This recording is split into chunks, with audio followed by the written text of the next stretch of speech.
Bismillahirrahmanirrahim. Assalamualaikum warahmatullahi wabarakatuh. Innal hamdalillah nahmaduhu wa nasta'inuhu wa nastaghfiruh wa na'udzu billahi min shururi anfusina wa min sayyiati a'malina. Man yahdihillahu fala mudilla lahu wa man yudlil fala hadiya lahu. Wa ashhadu an la ilaha illallah wahdahu la syarika lahu wa ashhadu anna Muhammadan 'abduhu wa rasuluh. يا أيها الذين آمنوا اتقوا الله حق تقاته ولا تموتن إلا وأنتم مسلمون يا أيها الناس اتقوا ربكم الذي خلقكم من نفس واحدة وخلق منها زوجها وبث منهما رجالا كثيرا ونساء واتقوا الله الذي تساءلون به والأرحام إن الله كان عليكم رقيبا يا أيها الذين آمنوا اتقوا الله وقولوا قولا سديدا يصلح لكم أعمالكم ويغفر لكم ذنوبكم ومن يطع الله ورسوله فقد فاز فوزا عظيما أما بعد. Alhamdulillah, bersyukur kita kehadrat Allah Subhanahu wa taala. Pada malam ini dapat kita meneruskan lagi kuliah Fardu Ain, di mana pada malam ini kita masuk pada tajuk yang baru, yaitulah kalau dalam iklan tu, dalam kita punya aktiviti itu perkara-perkara yang membatalkan syahadah. Okey, perkara-perkara yang membatalkan syahadah. Jadi saya menggunakan kitab syarah bagi Nawaqidul Islam, kitab Nawaqidul Islam, kerana kitab ni kitab yang ringkas lah, ataupun saya sebut syarah dia tidaklah ringkas, tapi kalau asal kitab tu Nawaqidul Islam itu diantara kitab yang sangat ringkas. Dia menyebutkan pembatal keislaman itu hanya ada 10, tapi sebenarnya ada banyak lagi lah. Okay? Yang sebenarnya ada banyak lagi. Okay, so itulah pengarang kitab ini, iaitu Syekhul Islam Mujaddid Muhammad At-Tamimi An-Najdi rahimahullah berkata, Bismillahirrahmanirrahim. I'lam anna min a'zami nawaqidil islami 10. Okay? Ketahuilah, Bismillahirrahmanirrahim, dengan nama Allah yang Maha Pemurah lagi Maha Penyayang.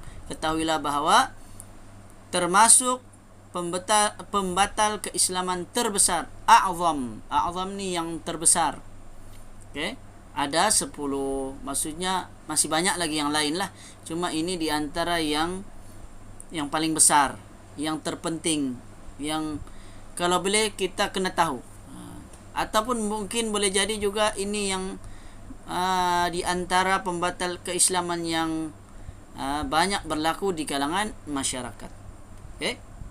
Cuma sebelum kita masuk pembatal syahadah, kita perlu ingat ataupun kita perlu ulang kaji semula. Kita kena tahu bahawa syahadah itu apa. Syahadah itu apa? Syahadah ialah kita mengucap la ilaha illallah. Itu syahadah yang pertama. Syahadah yang kedua, Muhammadun Rasulullah. Okay? Bila kita sebut la ilaha illallah ataupun dikenali sebagai kalimatut tauhid, kalimah tauhid, yang mana kalau orang ingin masuk Islam maka dia wajib mengucapkan kalimah ini, kalimah syahadah, iaitu asyhadu an la ilaha illallah, saya bersaksi bahawa tiada Tuhan yang berhak disembah melainkan Allah, wa asyhadu, dan saya bersaksi, anna Muhammadan, bahawasanya atau sesungguhnya Nabi Muhammad sallallahu alaihi wasallam Rasulullah, adalah utusan Allah. Jadi itu dua syahadah.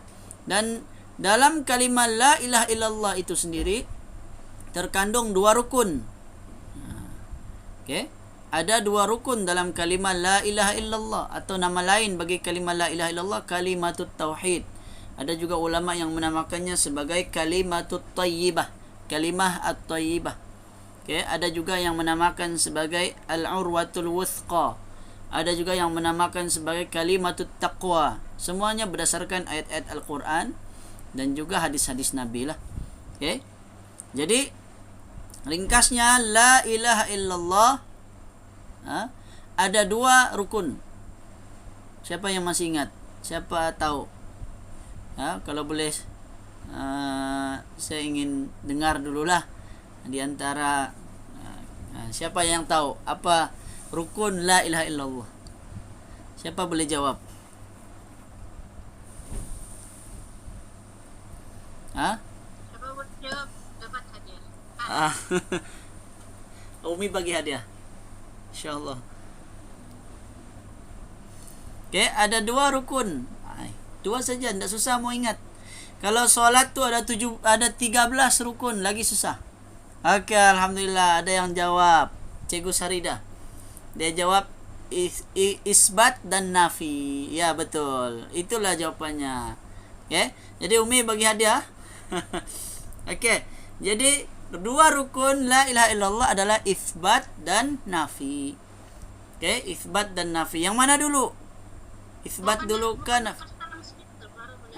Yang mana dulu? Nafi dulu ke isbat dulu? Kalau kalimat la ilaha illallah bermula nafi dululah.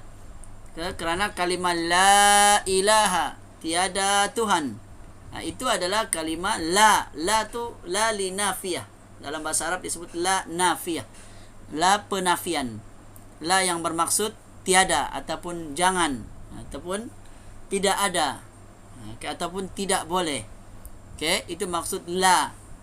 Ilaha, apa ilaha? Ilaha artinya Tuhan yang disembah. Tuhan yang disembah. Cuma para ulama mengatakan sebenarnya maknanya di situ ada khabar yang dihilangkan tetapi telah dimaklumi oleh orang Arab. Okey. Khabar ni apa? Dia punya maksudnya penerangan yang lebih jelas lah.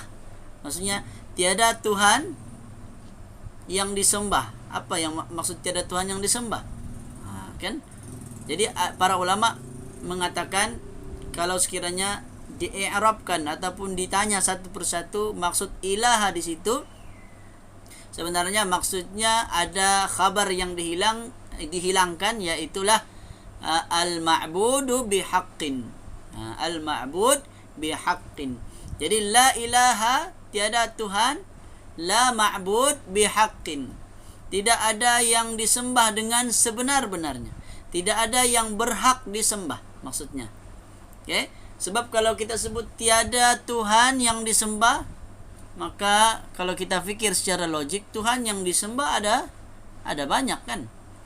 Tuhan yang disembah tu ada orang sembah Tuhan yang betul, ada orang sembah Tuhan yang salah. Jadi kalau dikata tiada Tuhan yang disembah kecuali Allah, maka kalau difikirkan betul-betul, memang kalau sepintas lalu macam okey, tiada masalah kan? Tapi kalau direnungkan betul-betul, tiada Tuhan yang disembah kecuali Allah. Betulkah? Kan? Banyak saja orang di luar sana yang sembah Tuhan selain Allah. Kan? Jadi apa yang betul? Yang betulnya ada kalimat bihaqqin di situ. Bihaqqin itu yang tertinggal. Maksudnya yang dihilangkan di dalam kalimat tersebut. Bukan dihilangkan sebab apa? Sebab telah dimaklumi oleh orang Arab. Orang Arab bila sebut la ilaha illallah, dia faham sudah la ilaha al-haqqu, la ma'bud bihaqqin, maksudnya tiada Tuhan yang berhak disembah. Maksudnya Tuhan yang betul-betul berhak disembah hanya satu, itulah isbat, penetapan.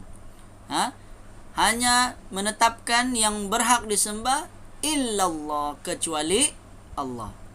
Okey, hanya Allah saja yang berhak disembah. Selain Allah tidak berhak disembah, tidak boleh disembah, tidak harus disembah, tidak layak untuk disembah. Okey? Dan perkataan ma'bud, okey, ma'bud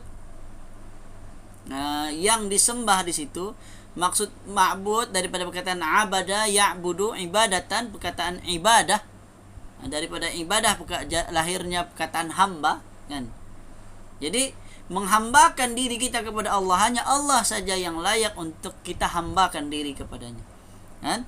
Itulah makna ibadah. Ibadah itu apa? Ibadah itu kata para ulama, di antara makna yang paling mudah untuk kita hafal adalah segala sesuatu, segala perkataan atau perbuatan yang dicintai dan diridai oleh Allah. Itulah makna ibadah. Okay, jadi Jangan bila kita sebut sembah nanti ada orang yang faham maksud sembah ni hanya solat saja. Sebab hanya solat yang berbentuk sembah. Kan? Ataupun sujud baru kita faham sujud itulah sembah. Sebenarnya ibadah umum, segala sesuatu meliputi yang disukai dan dicintai oleh Allah, diredai oleh Allah. Okey? Jadi ada dua rukun. Pastikan kita ingatlah, dua rukun ini wajib untuk kita laksanakan. Barulah kalimah syahadah kita la ilaha illallah itu diterima Allah. Mudah-mudahan. Maksudnya memanglah itu yang kita laksanakan, tapi kadang-kadang itu sebab kita perlu tahu juga apa dia pembatal keislaman. Kan?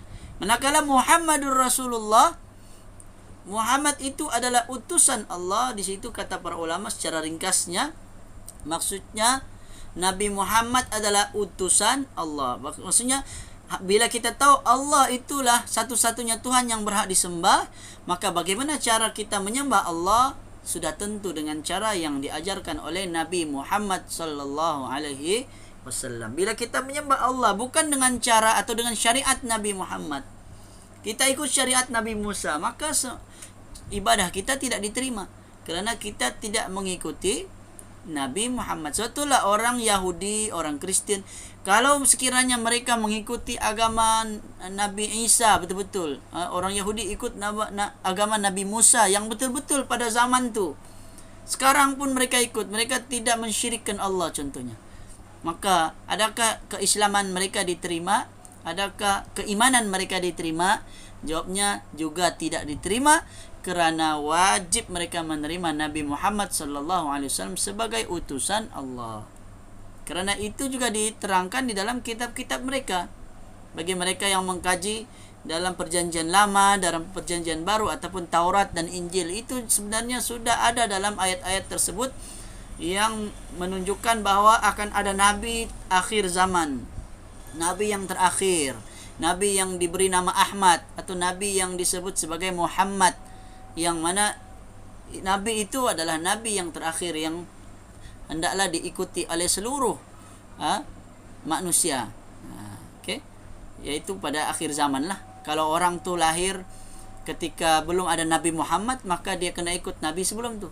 Tapi bila dia lahir ada Nabi Muhammad dan sampai berita bahawa Nabi Muhammad itu ada, wajib dia ikut. Okey. Jadi saya ringkaskan itu sajalah. Kalau syarat-syaratnya jadi panjang lagi. Jadi kita kembali kepada apa dia pembatal. Apakah yang dimaksudkan pembatal? Yang dimaksudkan pembatal di sini adalah perkara-perkara yang jika dilakukan, diucapkan atau diyakini seorang muslim, maka keislamannya batal, alias tu ataupun murtad atau menjadi kafir. Wal'iyadzubillah. Mudah-mudahan kita tidak, sebetulnya kita kena tahu. Tidak cukup kita belajar apa dia rukun, apa syarat, tapi kita tidak tahu apa pembatalnya.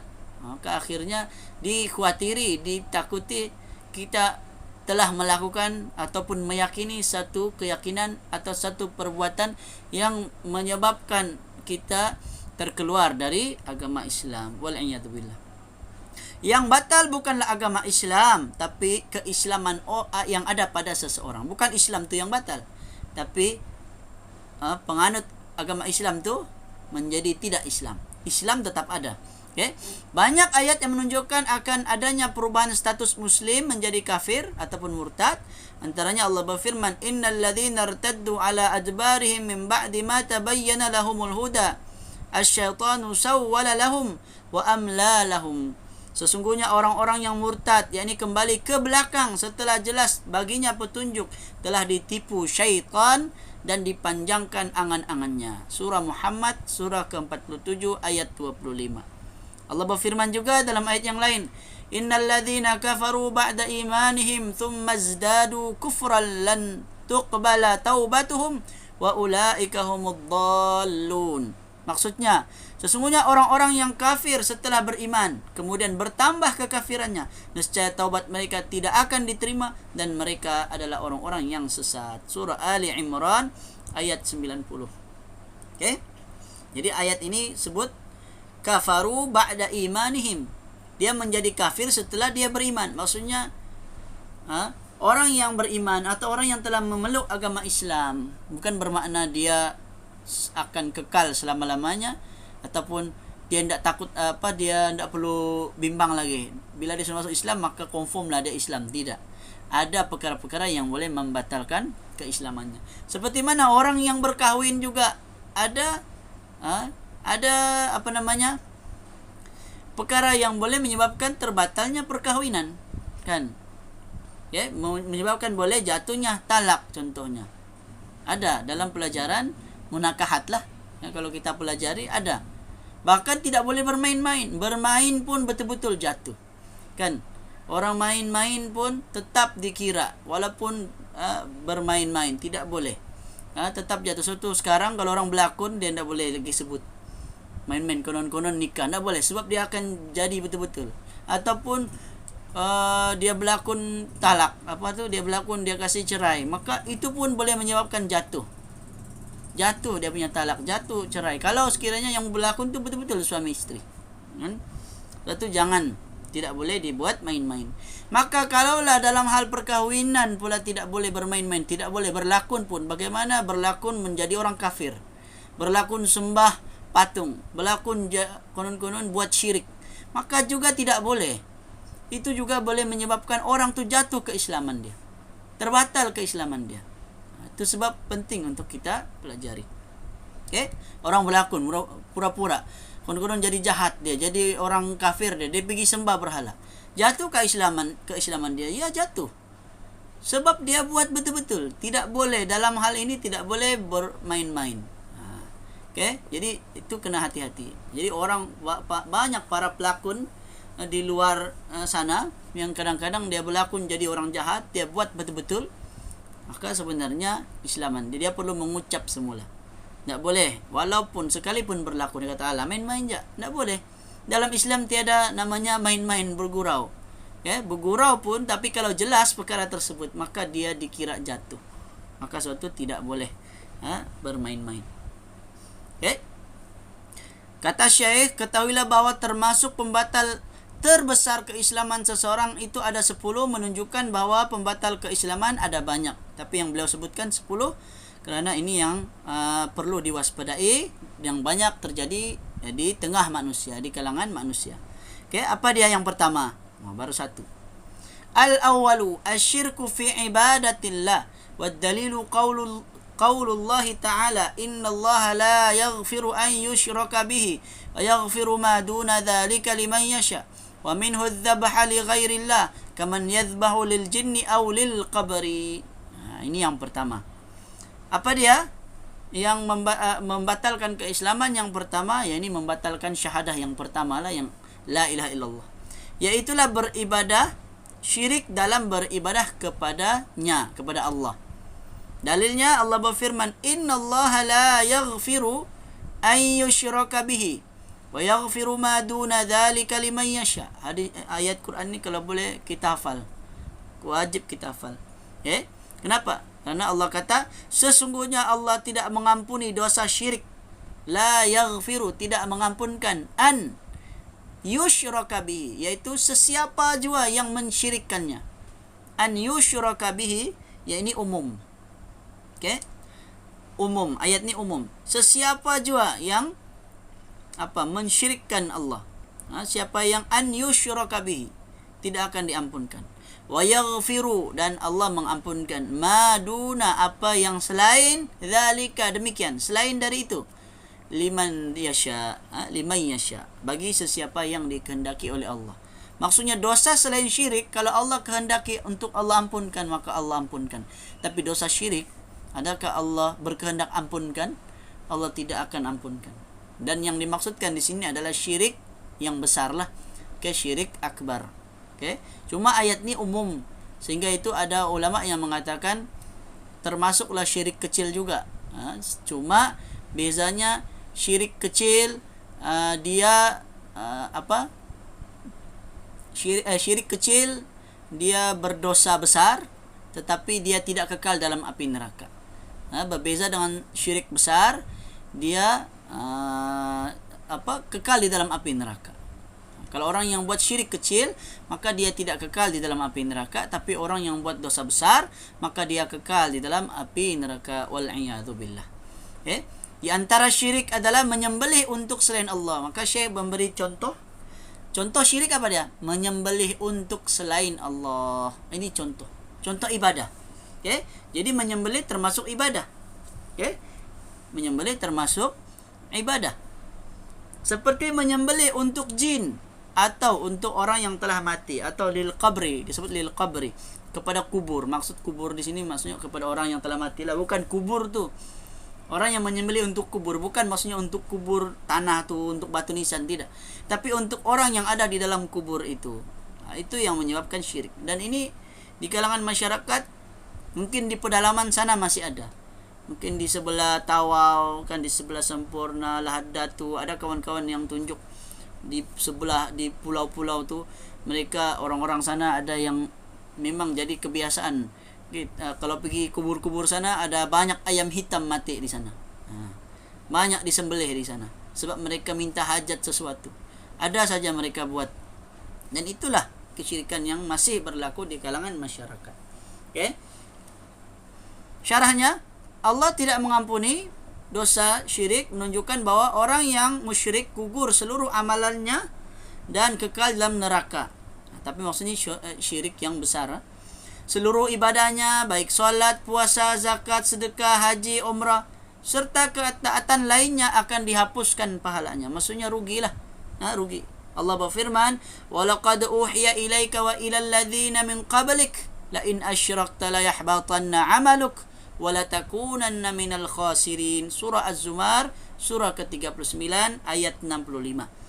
Allah berfirman, sungguh telah diwahyukan kepadamu dan kepada nabi-nabi sebelummu, bahawa jika engkau berbuat syirik, maka terhapuslah, terbatallah, layahbatanna, maksudnya terbatallah seluruh amalmu, dan kamu termasuk orang-orang yang rugi.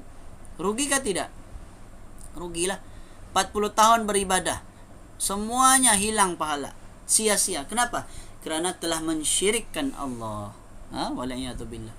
Dalil syirik menjadikan kekal pelakunya adalah Allah berfirman, innahu man yusyrik billahi faqad harramallahu alaihi al-jannah wa ma'wahu an-nar wa ma lidh-dhalimina min ansar. Maksudnya, sesungguhnya sesiapa yang berbuat syirik kepada Allah, maka Allah haramkan syurga atasnya, dan tempatnya adalah neraka, dan tidak ada penolong bagi orang-orang yang zalim, orang yang zalim. Surah Al-Maidah, surah kelima, ayat 72. Okay? Jadi jelas, maksudnya orang yang mensyirikkan Allah, syirik apa? Syirik besar. Syirik besar apa? Di antaranya menyembelih. Dalam ini dia bagi contoh, menyembelih untuk orang yang telah mati, atau menyembelih untuk selain Allah. Okay? Untuk selain Allah.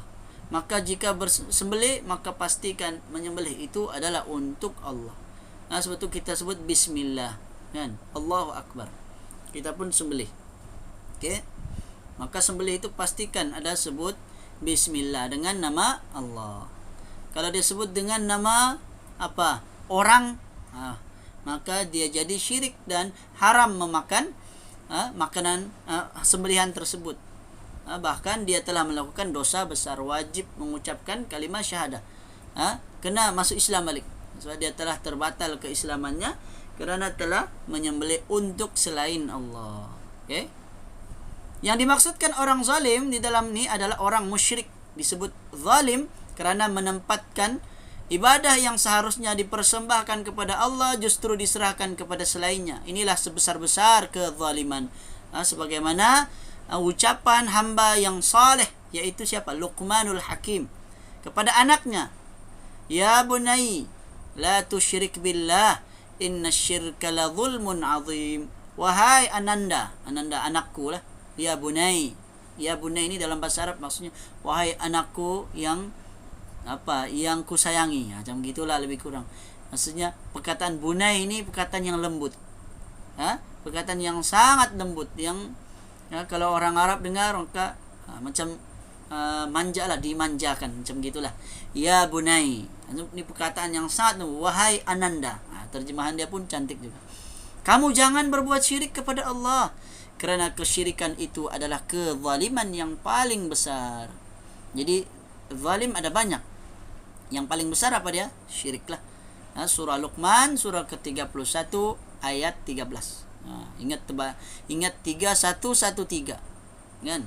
31. Okey. 31 maksudnya surah yang ke-31. Kita buka Quran. Kiralah dari Al-Fatihah. Al-Fatihah surah pertama, Al-Baqarah surah kedua, Ali Imran surah ketiga, Al-Maidah surah keempat. Apa lagi?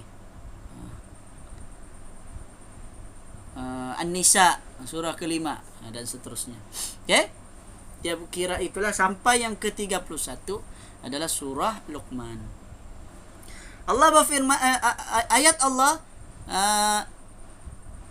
Allah mengampuni dosa di bawahnya bagi sesiapa yang dikehendakinya. Maksudnya yang ayat yang tadi yang awal tadi, iaitu wa yaghfiru ma duna dzalika liman yasha, pada ayat surah An-Nisa ayat 48. Surah An-Nisa surah keempat, Al-Maidah surah kelima. Okey. Surah keempat, surah An-Nisa ayat 45. Wa yaghfiru ma duna dzalika liman yasha mengandungi dua faedah. Ada dua faedah. Apa dia? Yang pertama, ada dosa lain selain syirik yang juga tidak akan Allah ampuni kerana sejajar dengan syirik, yaitu kufur dan nifaq i'tiqadi. Tiga dosa ini tidak akan Allah ampuni dan pelakunya musyrik, kafir dan munafik kekal di dalam neraka selama-lamanya. Okey? Ada dua faedah mengampuni wa yaghfiru ma duna dzalika liman yasha di sini. Yang pertama dia kata dosa selain syirik. Ada yang tidak dapat masuk. Okey. Alhamdulillah sudah dapat masuk. Jadi kita masih lagi dalam pembatal yang pertama. Ada dosa lain selain syirik yang juga tidak akan diampuni kerana ia sama seperti syirik juga, iaitulah kufur. Okey, jadi kita bilang syirik je diampun. Jadi macam mana orang yang sudah sedia kafir? Termasuklah kafir itu sudah tentu orang yang kafir adalah orang yang mensyirikkan Allah. Begitu juga orang munafik i'tiqadi. Maksudnya orang yang munafik luar Islam, dalamnya tidak Islam. Seperti di zaman Rasulullah juga ada orang munafik yang masuk Islam hanya untuk menyelamatkan diri. Maka sama juga sebenarnya mereka ini termasuk juga tidak akan diampunkan dosa kerana hakikatnya dia adalah kufur. Dia mensyirikkan Allah tapi dengan hati. Cuma orang tidak nampak. Yang dia nampakkan Islamnya. Itulah namanya munafik. Munafik sejati. Okay? Yang kedua, dosa yang darjatnya di bawah tiga, yang yaitu syirik, kufur dan munafik. Ini akan Allah ampunkan, tetapi terbatas bagi sesiapa yang dikehendaki Allah. Artinya, jika ada ahli tauhid yang meninggal yang membawa dosa selain dari tiga ini, seperti berbuat kezaliman, dia orang yang jahat, suka minum arak, suka berzina, curang, khianat, bohong dan selainnya, maka urusannya ada dua kemungkinan. Sama ada Allah ampunkan dengan rahmat Allah, ataupun Allah akan menyiksanya terlebih dahulu dengan keadilan Allah. Okey? Kerana keadilan Allah, Allah akan siksa dahulu dia. Atau kerana rahmat Allah, Allah akan ampunkan dia, free, masuk syurga. Itu terpulang. Sebab itulah yang dimaksudkan dengan apa yang dikehendaki oleh Allah. Apa dia maksud syirik? Syirik adalah huwa taswiyatu ghairillahi billahi fima huwa min khasaillah. Ini antara terjemahan syirik yang paling baiklah. Apakah yang dimaksudkan asyirku? Syirik huwa adalah taswiyatu, menyamakan, ghairillah, selain Allah, billah, dengan Allah, fima huwa, pada apa yang ianya min khasaisillah, dari kekhususan bagi Allah. Okey? Jadi syirik itu ialah kita samakan Allah kepada selain Allah dengan Allah terhadap apa yang menjadi kekhususan bagi Allah. Okey? Khusus milik Allah. Contohnya sembelihan, khusus untuk Allah. Kita pun sembelih juga untuk selain Allah. Maka syirik. Okey? Apa lagi? Banyak lagi lah. Nanti kita akan jumpa lagi selepas ini. Okey? Definisi ini mengacu pada firman Allah tentang ucapan orang-orang musyrik yang berkata kepada Tuhan mereka. Apa Mi? Dia tanya kalau orang apa tu dia buat sembelihan yang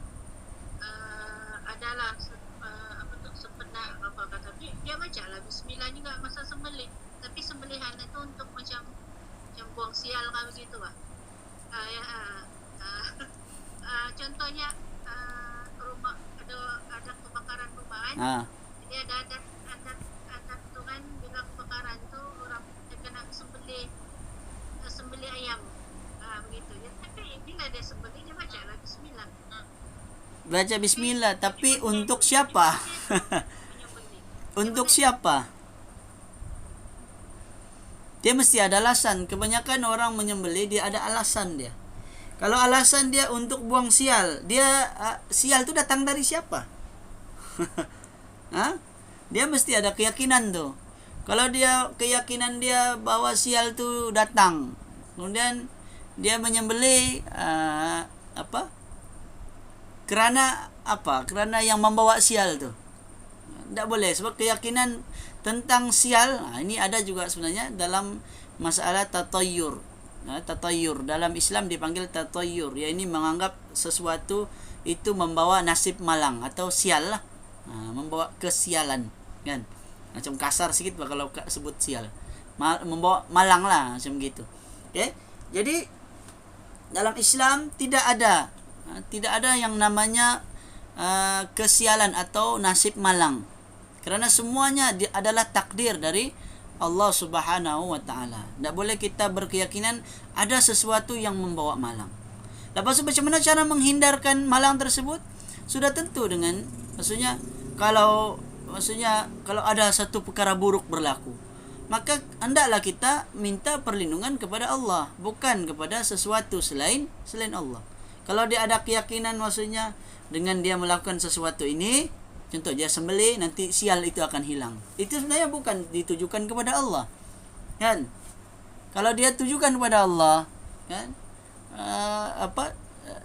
sepatutnya dia lakukanlah apa yang diperintahkan di dalam agama. Agama tidak perintahkan kita menyembelih kerana untuk buang sial contohnya kan, tidak ada pun dalam agama begitu. Jadi kalau cumalah katakanlah dia sembelih untuk Allah, tapi niatnya buang sial, maka dia paling kurang pun dia jatuh kepada perbuatan bid'ah lah. Perbuatan bid'ah. Dia tidaklah sampai kepada syirik, tapi perbuatannya adalah perbuatan yang bid'ah, yang jatuh kepada dosa, tapi tidaklah dosa besar. Okey. Bukan wallahu alam lah dosa itu besar kah tidak saya tidak pasti, tapi maksudnya dia tidaklah menyebabkan pelakunya kekal di dalam api neraka, kerana sekurang-kurangnya dia masih niat dia kerana untuk Allah, tapi perbuatannya tu menyalahi apa yang disyariatkan, maka suatu dia telah melakukan perbuatan bid'ah lah, perbuatan bid'ah. Itu sajalah. Boleh boleh faham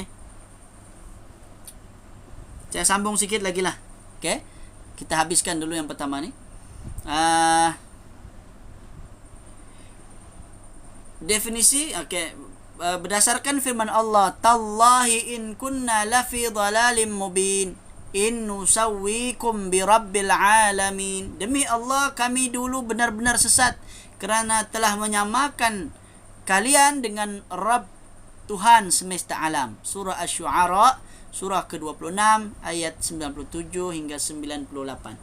Tallah, demi Allah, in kunna, kami dahulu, lafi dhalalim mubin, benar-benar sesat, benar-benar sesat, fi dhalalim mubin, pada kesesatan yang nyata.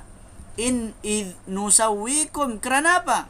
Kerana telah menyamakan kalian dengan Tuhan semesta alam. Dia menyamakan Allah, maka sehingga itu dia telah berada dalam benar-benar kesesatan, maksudnya berada dalam kekafiran.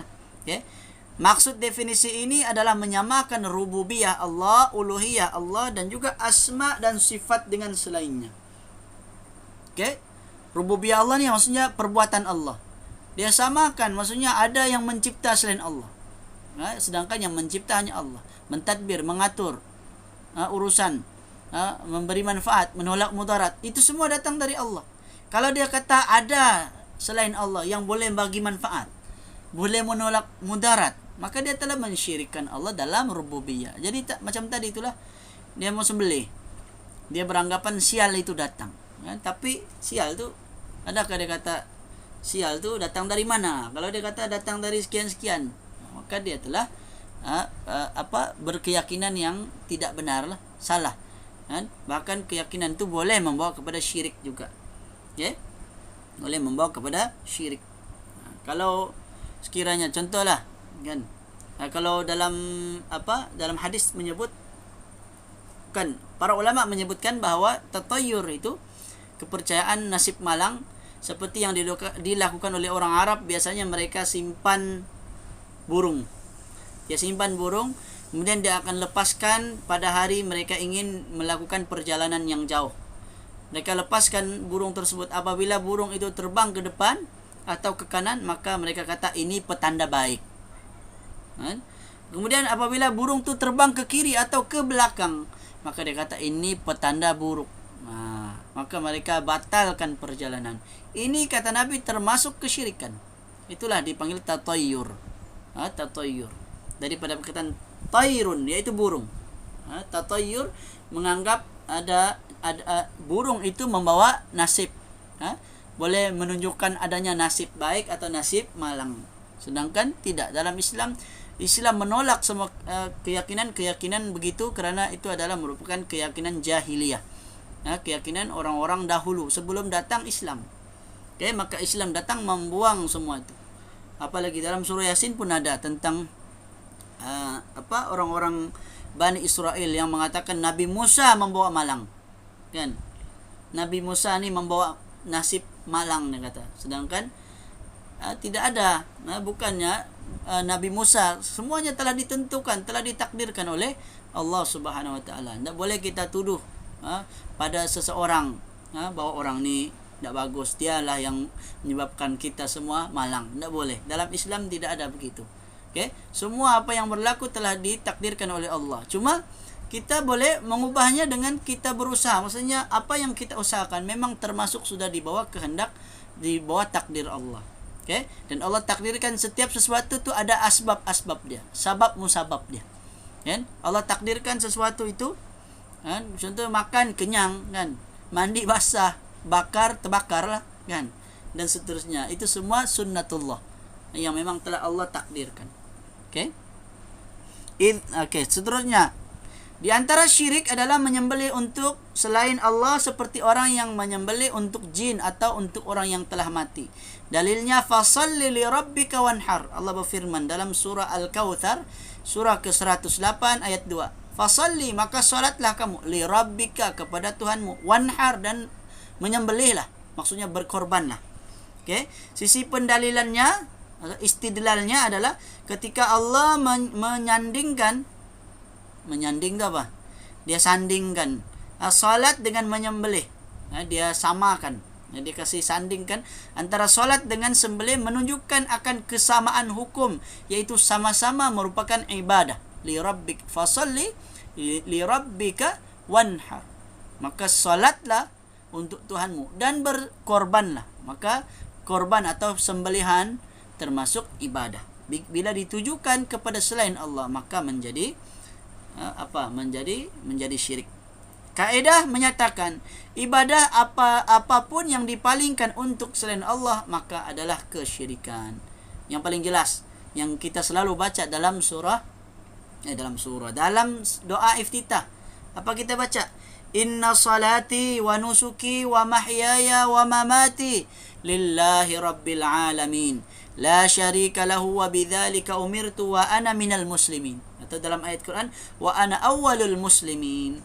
Qul inna salati, katakanlah sesungguhnya salatku, wa nusuki, sembelihanku, wa mahyaya, dan hidupku, wa mamati, dan kematianku, lillahi rabbil alamin, hanya untuk Tuhan semesta alam, untuk Allah. La syarika lahu, tidak ada kesyirikan baginya. Wa bidzalika, dan dengan demikian itulah umirtu, aku diperintahkan. Wa ana, dan saya, awwalu, menjadi orang yang pertama sekali muslimin, menundukkan diri. Maksudnya orang Islam lah. Orang Islam adalah orang yang tunduk patuh pada segala yang diperintahkan oleh Allah, mengikut apa yang diajarkan oleh Rasulullah. Jadi solat, sembelihan, hidup dan mati, jadi semuanya untuk Allah. Bila ditujukan selain Allah, maka itulah kesyirikan. Jadi saya ingat cukup dahulu untuk malam ni. Itulah yang pertama. InsyaAllah kita akan masuk pembatal yang kedua nanti. pada minggu hadapan. Kita masuk sikit-sikit. Yang penting kita boleh betul-betul faham. Okey, kalau sekiranya ada persoalan bolehlah ajukan sebelum kita menutup kuliah kita pada malam ini. Assalamualaikum Ustaz. Waalaikumsalam warahmatullahi. Ada mau tanya apa ini Ustaz? Ya. Ini berkenaan pada kawan kan. Time tu time bulan puasa lah. Kawan ni bila biasalah dia kawan ni pun macam rock juga.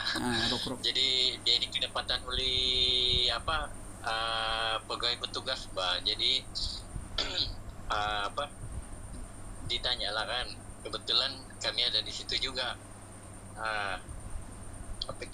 Tapi ditanya Islam kah tapi kemudian dia cakap kan saya Kristen begitu. Macam mana itu Ustaz, dan apa perlu dia buat nanti? Okey. Ya, kalau dia mengaku dia bukan Islam, maka sebenarnya itu jatuh dia punya keislaman dia. Sebab dia telah mengaku dia bukan Islam. Walaupun bergurau. Itu sebab tadi saya kata tidak boleh kita bergurau-gurau dalam hal syirik ataupun tauhid ni. Tak boleh kita pura-pura ataupun kita kata berlakon ke apa, tak boleh. Dia boleh jatuh keislaman dia. Jadi orang tersebut tapi cuma kebanyakan orang hari ini memang dia tidak tahu. Itu sebab pentingnya kita belajar. Jadi kalau orang tu telah tahu, dia wajib mengucap kalimah syahadah. Dia kena mengucap semula lah. Okay? Kalau dia tahu. Kalau dia main-main, dia kena mengucap asyhadu an la ilaha illallah wa asyhadu anna muhammadar rasulullah. Cuma kalau dia tidak tahu, mudah-mudahan dimaafkanlah. Okey. Kalaupun sekiranya jatuh, mudah-mudahan dia ada mengucap semula. Dan kita juga selalu mengucap syahadah sebenarnya. Banyak kita ucapkan dalam solat kita, dalam zikir kita. Kalau kita berzikir la ilaha illallah wahdahu la syarikalah, kan di situ sudah ada la ilaha illallah. Kan? Atau kita sebut la ilaha illallah muhammadur rasulullah. Itu sendiri juga sebenarnya merupakan kalimah tauhid syahadah lah. Okey. Dan cukuplah orang tu sebut tu, insya-Allah mudah-mudahan dia punya Islam tu kembali. Tapi sebab dia dalam keadaan dia tidak tahu. Banyak orang begitu terjadi hari ini, kan? Dan mudah-mudahan dengan dia mengucap dua kalimah syahadah dalam mana-mana zikir yang dia baca ataupun dalam solatnya pun, itu menjadi ucapan aslinya untuk dia kembali kepada Islam dia semula. Wallahu alam. Ya Ustaz. Ya. Ini ada satu lagi Ustaz.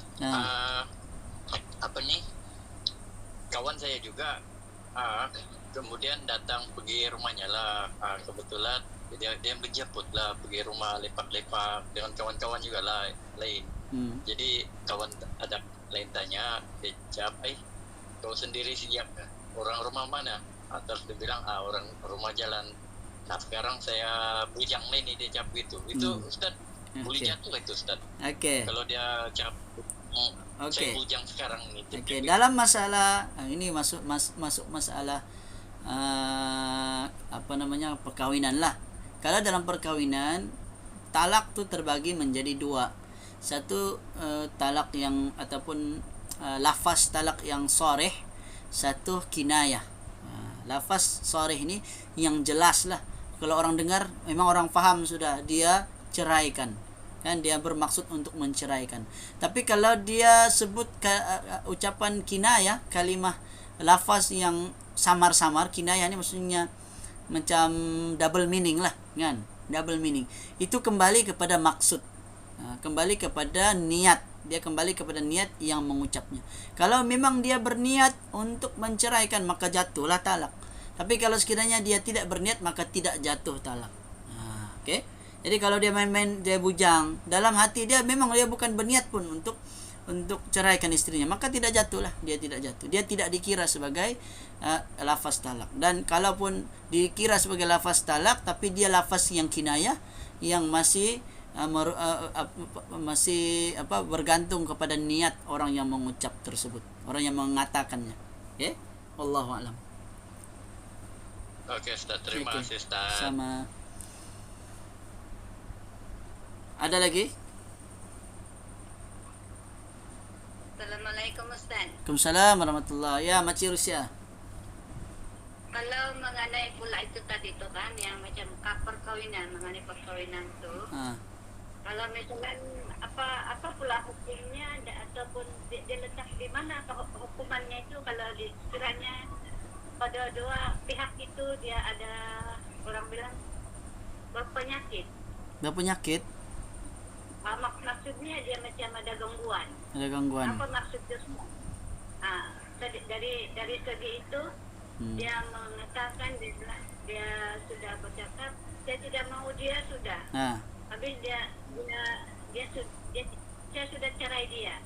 Dia bukan bini saya. Apa hukumnya itu kalau gitu? Okey.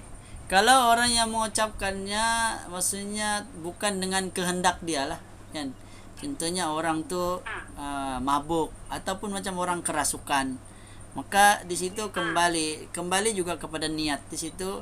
Tapi sebenarnya apapun yang kita bincangkan ni dia kembali kepada yang memutuskannya adalah mahkamah syariah lah. Mahkamah yang akan putuskan. Dia akan tanya semula lah, masa kau ucap tu sedar kah tidak, kan? Kau ingatkah apa yang kau sebut tu satu persatu? Kalau dia tidak ingat, orang lain cerita, iya kau sebut, tapi saya pun tidak ingat. Maka ketika itu maka tidak dikira lah, ya, tidak dikira. Tidak jadi jatuh talak lah. Iya, tidak jatuh, iya. Ada lagi? Kalau suasana dalam rumah tangga ada orang tu apa dalam keadaan begitu tu Ustaz? Keadaan gitu, maksudnya? Dalam rumah tangga ada orang tiada apa-apa. Dia macam kalau macam rumah tangga ini rumah lah. Ya, biasa sajalah, cuma untuk lebih selamatnya kalau kita ragu lebih baik kita merujuk kepada maksudnya mahkamah syariah lah, maksudnya kita buat laporan yang ada berlaku tapi kita tidak pasti sama ada jatuh atau tidak. Kita boleh ajukan, kita boleh buat laporan dan dia akan panggil kedua-dua belah pihak akan ditanya di soal siasat gitulah, kan, dan mereka akan putuskan kamu ni masih sah sebagai suami isteri. Maka okeylah, teruskanlah. Kalau bilang tidak dikira jatuh maka teruskan. Okey. Jadi apapun yang kita bincangkan ni sebenarnya yang memutuskannya untuk masalah perkawinan ni ya kembali kepada mahkamah yang memutuskan hukuman tersebut. Sama jugalah dengan tentang kalau dalam masalah tadi berbuat syirik contohnya, yang memutuskan jatuh syirik tu memang sebenarnya para ulama lah yang memutuskan sama dia di Islam atau tidak. Hanya yang boleh menghukum dia sebenarnya adalah ulama yang arif, yang contohnya mufti dan seterusnya. Kalau mereka telah memutuskan, maka ketika itu dia jatuh keislamannya, maka dia kena mengucap semula lah, kena bertaubat. Macam yang berlaku baru-baru ni kepada siapa namanya, Masyitah, saya lupa, yang mimpi konon-kononnya ada Imam Mahdi bilang serang, ada berlaku perang dunia lah macam-macam kan.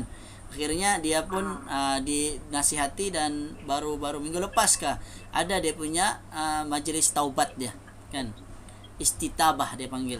Dia ada majlis taubat, dia lafaz lah yang dia bertaubat, dia kembali kepada Islam lah. Kembali kepada ajaran Islam yang sebenar, dia kata. Jadi itu pun sama juga, ada jabatan agama yang akan memandu, yang memantau, yang akan mengawal lah benda tu. Sama juga untuk hal perkawinan, maka kembali kepada mahkamah syariah ataupun jabatan agama. Bila kita report contohnya di Jahins akan suruh kita pergi ke mahkamah juga. Dia akan suruh buat laporan, hantar di sana ataupun buat isi borang, macam gitulah. Tapi bukan bermakna mesti jatuh, tidak. Kita bincangkan dulu di sana, dia orang lah yang akan putuskan. Sebab kita berkahwin pun semua melalui borang di sana juga, kan. Orang bercerai pun sama juga kena situ juga. Sebab apa? Sebab itu maksudnya hal-hal teknikal lah tentang keduniaan. Maksudnya kita hidup ni bergantung dengan itu. Kalau orang kahwin, kalau tiada surat kahwin, bukankah nanti susah lagi, kan? Begitu juga kalau orang bercerai, mesti ada juga surat dia supaya nanti kalau dia mau kahwin lagi boleh, ataupun ditakuti nanti mereka ingat masih suami istri rupanya bercerai, jadi dia beranak-ranak lagi, rupanya anak tu anak luar nikah. Kenapa? Sebab rupanya selama ini rupanya mereka telah bercerai tapi mereka tidak sedar. Itulah antara kenapa pentingnya untuk kita selalu merujuk kepada pihak berkuasa lah. Saya sebut pihak berkuasa. Wallahu a'lam. Jadi ingat cukuplah kan? Okey. Kak ada lagi? Itu sudah. Kalau tidak ada lagi ya ada kawan saya cerita begitu begini kan, jadi saya cakap nanti kita rujuk balik lah. iya. Saya bilang. Oke. Oke, Ustaz. Oke. Terima kasih. Ya, sama-sama. Oke lah, jadi saya kira cukup dahulu. InsyaAllah minggu depan kita akan masuk perkara yang membatalkan syahadah. Yang kedua, yang pertama ni yang umum lah. Nanti masuk kedua, ketiga mungkin yang lebih kompleks lagi, yang mungkin yang samar-samar, yang sebahagian orang tidak sedar pun yang itu merupakan kesyirikan ataupun pembatal keislaman dia. Okey. Jadi yang baik datang dari Allah, yang lemah dari saya sendiri. Saya memohon maaf sekiranya ada kekurangan, kesilapan dalam penyampaian saya. Aqulu qawli hadza wa astaghfirullahal azim li wa lakum wa sallallahu ala nabiyyina Muhammad wa ala alihi wa sahbihi wa baraka wa sallam. Assalamualaikum warahmatullahi wabarakatuh.